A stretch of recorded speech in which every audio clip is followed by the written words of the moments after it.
We are the first writers of history, we're the neutral party that arrived, blah, blah, blah, blah, blah.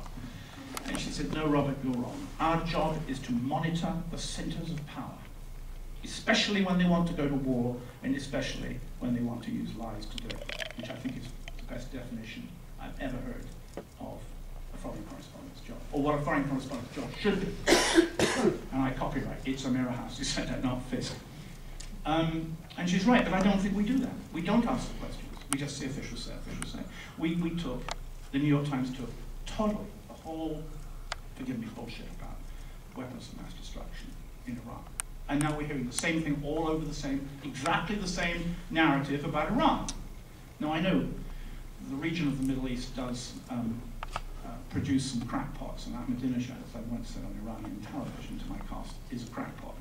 So was Gaddafi, although when he suddenly surrendered the nuclear material, which I don't think he could have dealt with anymore, he could repair a lavatory, suddenly our Justice Minister, or then the Foreign Secretary, Mr. Straw in England, said he was a statesman. And Ayatollah Khomeini was a bit odd. And of course, Europeans have some strange people. Mr. Berlusconi is a bit of a crackpot. And then, of course, we did have Hitler and Stalin and Mussolini and so on. But the point is that I don't really think that Iran is actually going to deploy a nuclear missile against Israel and wipe out the entire Palestinian population at the same time, even if Ahmadinejad controlled these missiles, which he does not. But now we actually have a convoy, repeatedly, of US generals traveling from the Pentagon to Tel Aviv, which is where the Israeli Ministry of Defense is, opposite the Tel Aviv Art Gallery, to tell the Israelis, please, please, please don't bomb Iran, because the Iranians, of course, will then attack the Americans, who will then be in a third war in the Middle East, which they don't have the capacity or the capability to deal with. And so it goes on, but somehow it doesn't seem to get out that way. I mean, one of the things I wanted to say to you here was that the extraordinary way in which journalism seems to be left high and dry without good writing about this. You know, you have good reporters. John Burns, for example, is a classic example of times. But somehow it doesn't capture what I feel is the reality of what we're doing in the Middle East. Let me give an example. A couple of quotations from a letter home from Ramadi by a US Marine major.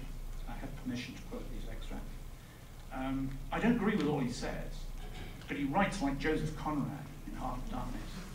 He's trying this letter, he's writing to his father. He was later, by the way, about 3 days after these letters from separate letters were written, he was badly wounded by an improvised explosive device, famous roadside bomb, or infamous roadside bomb, but he recovered and continued to serve his mission in Iraq and has since gone back.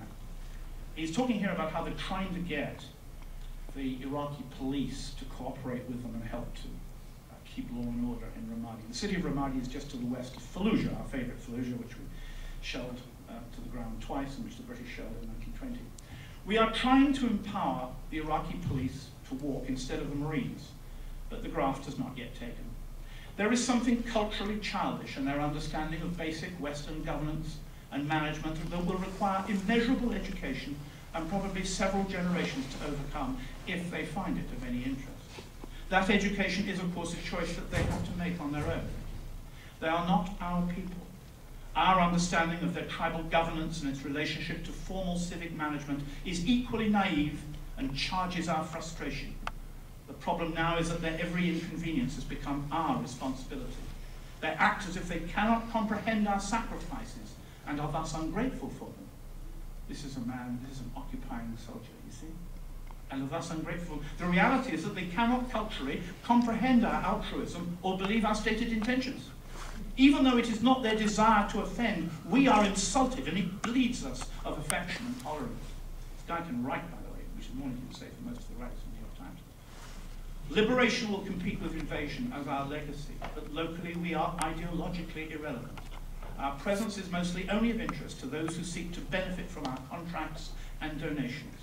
It is a region of people making alliances, business deals, friendships, and enemies one day at a time, without a real concept of sustainable services, resources, or trust. No future.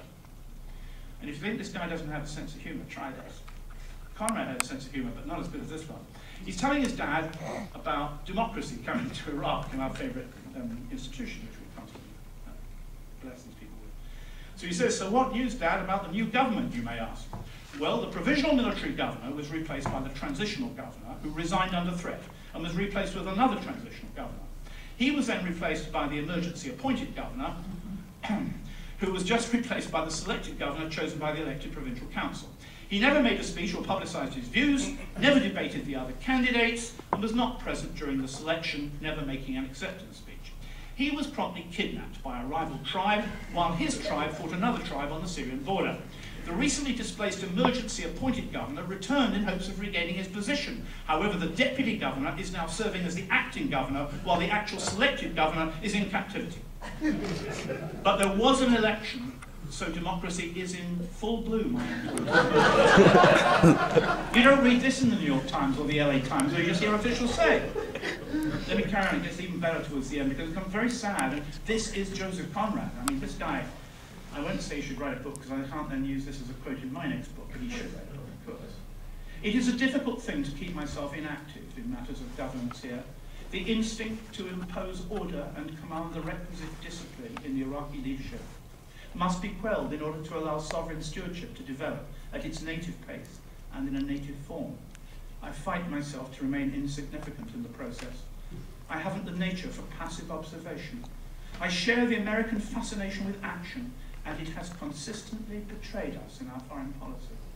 Our continued involvement will continue the state of dependency, and our eventual departure will leave nothing but cosmetic structure here. Iraq will return to what it is. Our common sense is not common to this people, and that understanding must be given proper respect. I do my best, but I twitch with an urge for the folly of intrusion. That's brilliant right to that. I had an Arab audience that burst into cheers and clapping at the end of that because they thought it was so good. What do we get? What do we get churned out in our newspapers to tell us what's gone wrong in Iraq? Compare the sensitivity and humanity of that US Marine major with what I read in the New York Times. Oddly enough, on the same day, the same arguments appeared in the New York Times and in USA Today. The date, the 3rd of November 2006. I'm back in New York, very good for frequent flyer miles. Here is David Brooks in the New York Times.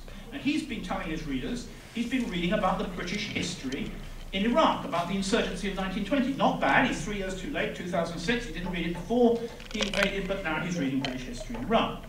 The British tried to, he's discovered this, the British tried to encourage responsible Iraqi self-government to no avail. Then he goes on, there is complete social disintegration in Iraq.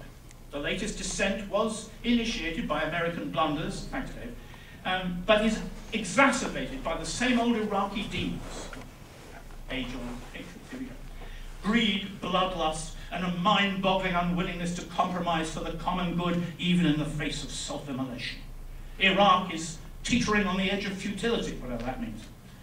It will be soon time to effectively end Iraq. So on the same day, we get Ralph Peters in USA Today. Now, Ralph is a former US serviceman.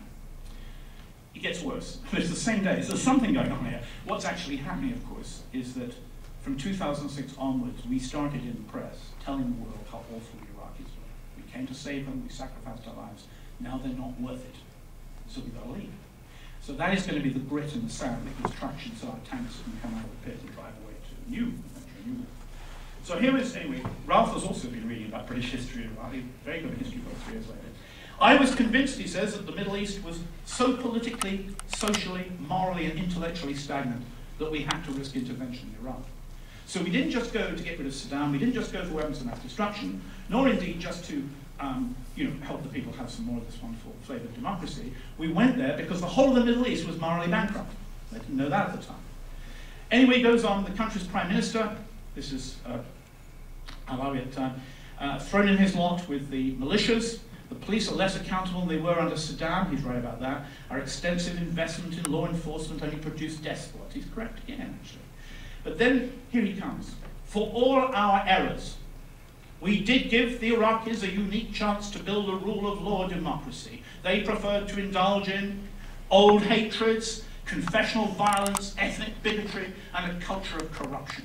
It appears the cynics were right. Arab societies cannot support democracy as we know it, not the Jeffersonian kind anyway. And people get the government they deserve, so goodbye Iraq, right? And so it goes on. Iraq